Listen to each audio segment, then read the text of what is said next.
I would like starting to say that it has been a great pleasure hosting my EU colleagues here at the Egmont Palace, a place full of history and the scene of so many important diplomatic meetings. But I have to say that this Gimnich today, as we celebrate on the same time the 50th anniversary of the Gimnich meetings, has been very intense. And indeed, I would like to propose that we do it more than twice a year, because to have this kind of meeting without speaking points, without notes, without sometimes also phones helps a lot to discuss very sensitive issues, and it's without saying that we have a lot nowadays.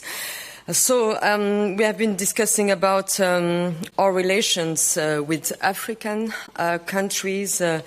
Given the current global situation and geopolitical context, it's clear that we need to invest more in dialogue and step up our cooperation and commitment.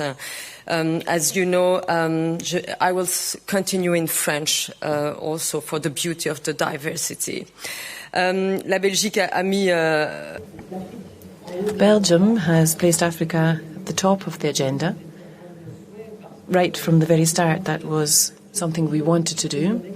We know that today, more than ever, that we need to redefine our relationship and take pragmatic steps. There are some keywords, some buzzwords that you'll find being repeated when we talk about certain regions. For Africa, we talked about a pragmatic approach and also combating certain narratives. That's a kind of common thread running across all of the different regions and the various conflicts that we discussed today. In some countries, it's clear that it's hard for us to defend the message that we are one of the main development cooperation partners. We talked about that. We talked about the fact that we suffer from a negative image, and that's a story that's being told by other countries. I won't name them, but you know that there is a war of narratives there that is emerging. We make a very significant contribution to education, to development cooperation, to exchanges, whether we're talking about economic trade or cultural exchanges, and so we urgently need to develop partnerships that also include our private sector so that we can work together to deal with the challenges related to the energy transition, the digital transition as well, making sure that Africa is a partner on eye level, on an equal footing, and not just a partner within development cooperation. It's also necessary for us to host the ministerial meeting with the African Union following on from the summit in 2022. It's time. It's time for us to have another round of that in 2024 involving the European Union countries and the African countries as well. We also talked about Turkey, indeed. Turkey increasingly is an important strategic partner on the global scene, whether we're talking about the situation in the Black Sea, we're talking about conveying grain, or the role as a mediator that it has played at times with Russia. Turkey is an indispensable partner country, and yet we are not aligned when it comes to a series of different matters, starting first and foremost with the rule of law, democracy,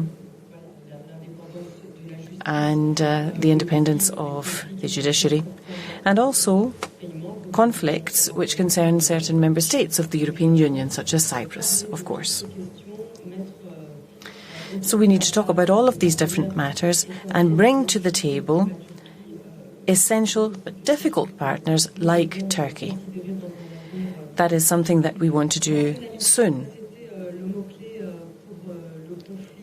When we talked about the conflict in the Middle East, and you mentioned this, and I think this was one of the most lively debates that we had round the table. We talked about a rational approach. Now, there were diverging opinions, but we are moving closer and closer together. I hope that you will agree with my assessment of that situation, dear Josep. Today, it was my feeling that more than ever, the positions are moving from the extremes towards the centre. We're moving together. We agree that we must continue to provide humanitarian aid to the people of Gaza. We've talked about the absolute need for international law to be upheld by all parties, that there must be a ceasefire in order to enable this humanitarian aid to get through, and that we also have to respect the rights of those people and get back onto the track of political negotiation so that we result in a two-state solution with two countries living side by side in peace. So these are the crucial topics that we covered today. You'll have been following the news this morning and last night. The risk that that conflict will become regionalised, that's a risk that is growing day by day. We also talked about our commitment to Ukraine and the fact that we need to go beyond the 50 billion. Thankfully, we got an agreement on that recently. And at the same time, we need to think ahead to the long term. What about a military industry that we would all build together so that we're able to effectively respond to threats, to the threat that concerns all of us at the end of the day? That is clear. And this is a message that many reiterated today. We must make Russia understand that we cannot have this rule of might is right, it's the strongest that wins. Otherwise, tomorrow, that threat will move ever closer to our borders, 2,000 kilometres today. Other European Union member countries, such as Finland, faces quite a clear threat to its borders. I won't go on it for greater length than that.